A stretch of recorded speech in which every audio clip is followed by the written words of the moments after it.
Donald Trump ran on one campaign promise, that he would lower your prices. And in the beginning of his presidency, not only did he not do that, but he's done the opposite. Tariffs have made everything more expensive, and now Donald Trump is going to make your entire life more expensive with his giant cuts to Medicaid. Donald Trump has gone so far in breaking his campaign promises that even Republicans in Congress are turning against him. And amid that civil war, amid the scandals breaking out all over the place, what is Donald Trump doing?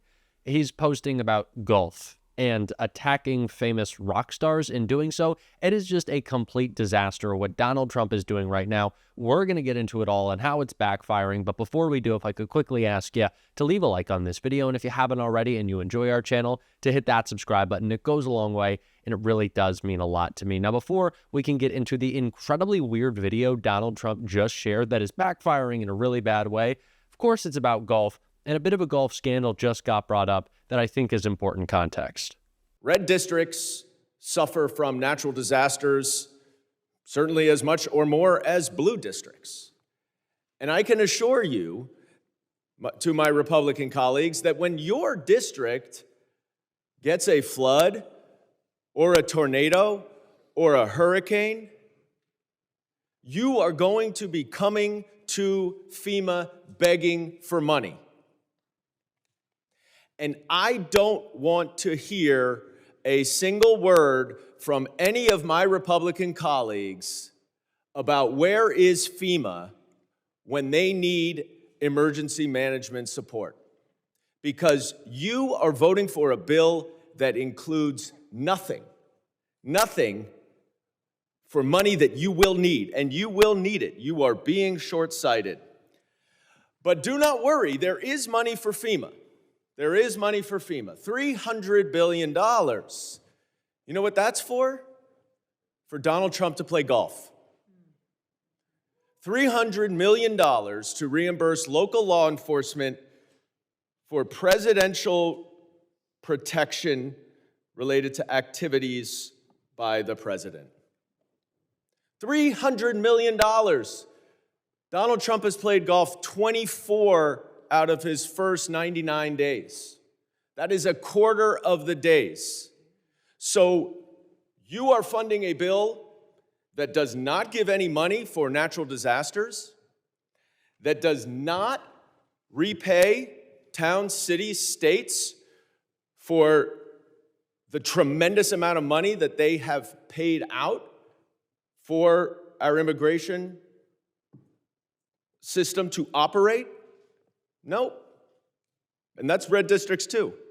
But we are going to make sure Donald Trump can play golf. There are states right now currently experiencing or recovering from natural disasters. And what is Donald Trump doing? Nothing. He's siphoning funds from FEMA to pay for his golfing trips to golf clubs that he owns, really just stealing money from the government. But when has that happened in the Trump administration before, besides always? And he's doing it from a depleted FEMA that is on the brink of collapse because of Kristi Noem's incompetence. You would think it could not get worse. And this is all part of the many disasters that have so many speaking out against Trump, including Bruce Springsteen, who Donald Trump has been at war with lately. It was the reason for his crazy post lately about golf. You'll see, but first, let's hear what Springsteen most recently had to say.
This administration is putting people in harm's way. So there is no surprise why Bruce Springsteen is speaking out. And of course, that had Donald Trump furious. We've covered the back and forth, his angry post, but the latest was the weirdest, also because it's bringing attention to this golf scandal. You just have to take a look. It's so strange.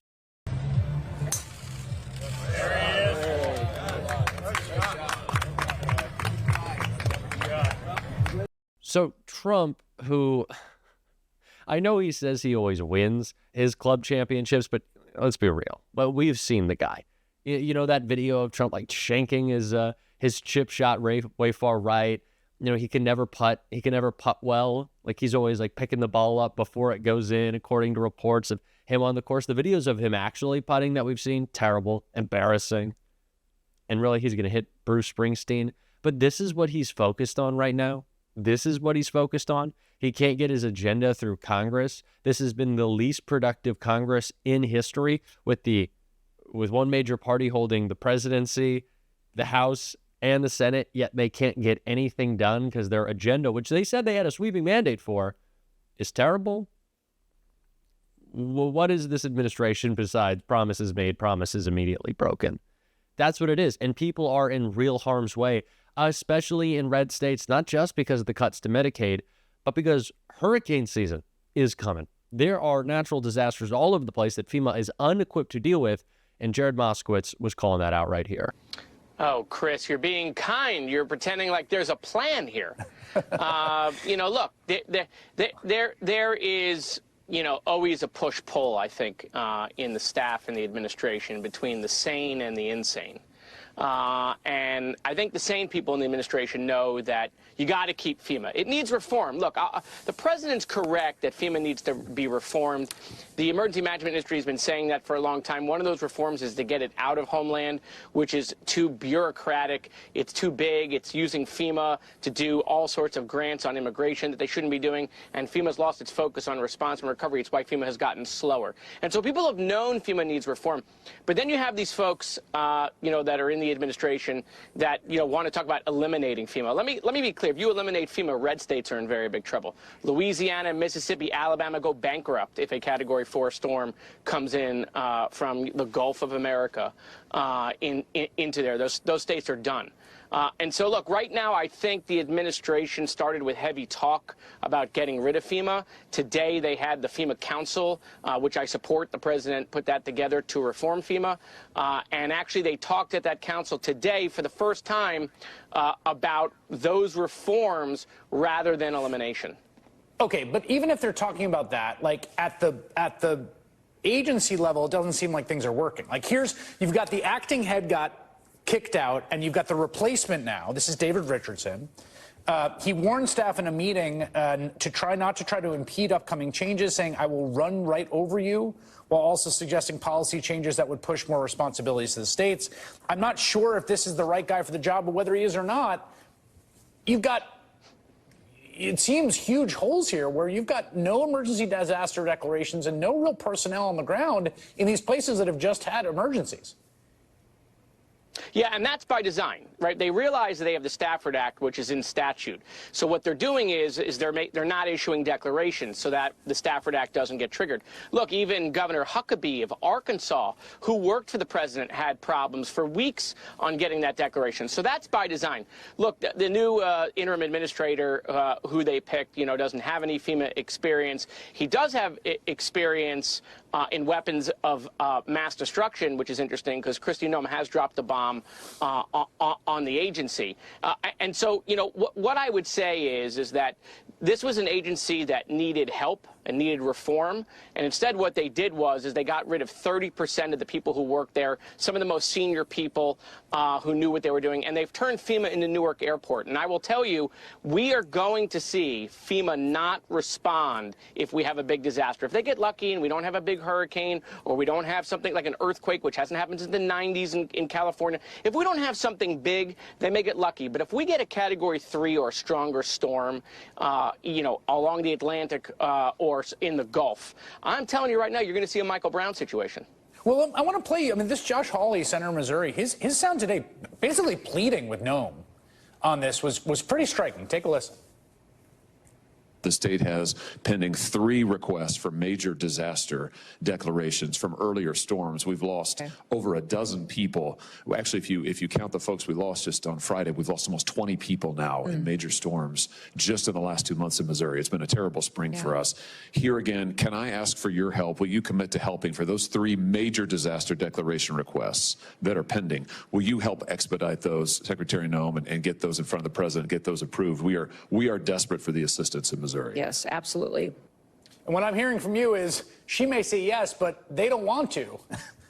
I mean, the White House doesn't want to. Yeah, and well, I don't know who, if it's whether the secretary's not giving it to the White House. I mean, I don't know. Who the heck knows? But they're not doing it. They're specifically not granting things. And when we get into hurricane season, Chris, there's something called a pre-landfall deck, which is as that Category 3 or Category 4 storm is approaching, you get a deck before it hits. So that way you can start moving logistics, moving resources, moving, life, health, safety stuff. You can move swift water rescue crews. If they don't get that pre-landfall deck, the local governments in the states don't know if they're going to be reimbursed. It will affect their spending. It will affect response. So this is very dangerous policy if they don't figure this out. That is really something to look for. I hadn't thought of that, but that's a really, really good point for us to stay on. Congressman Jared Moskowitz, thank you very much.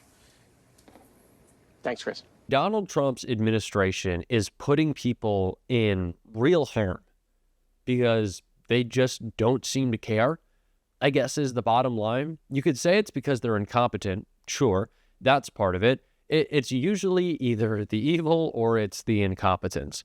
You know, Kristi Noem isn't just destroying and wrecking Homeland Security because she's evil. It's also because she needs $50 million for a new Gulfstream jet because she's so selfish. So she's depleting necessary funds for people dealing with the worst natural disasters we've ever seen because of climate change, something this administration refuses to respond to. It's almost like the damage compounds, and it only gets worse. And then Democrats have to come and clean it up, and we don't get enough time to clean it up, and then Republicans come in and make it worse. And it's like, maybe we stop electing these people. I don't know. That seems like a good place to close. And we're going to continue to push that message. And if you want to support that on this show, as always, you can hit that subscribe button, leave a like on this video, and if you stuck around to the end, you drop a blue heart in the comments. And thank you all so much for your very kind messages. Yesterday was my class day. It's when I walked. Today is when I officially graduated. Thank you so much for all your kind messages, wishing me well. And until next time, I'll see you soon.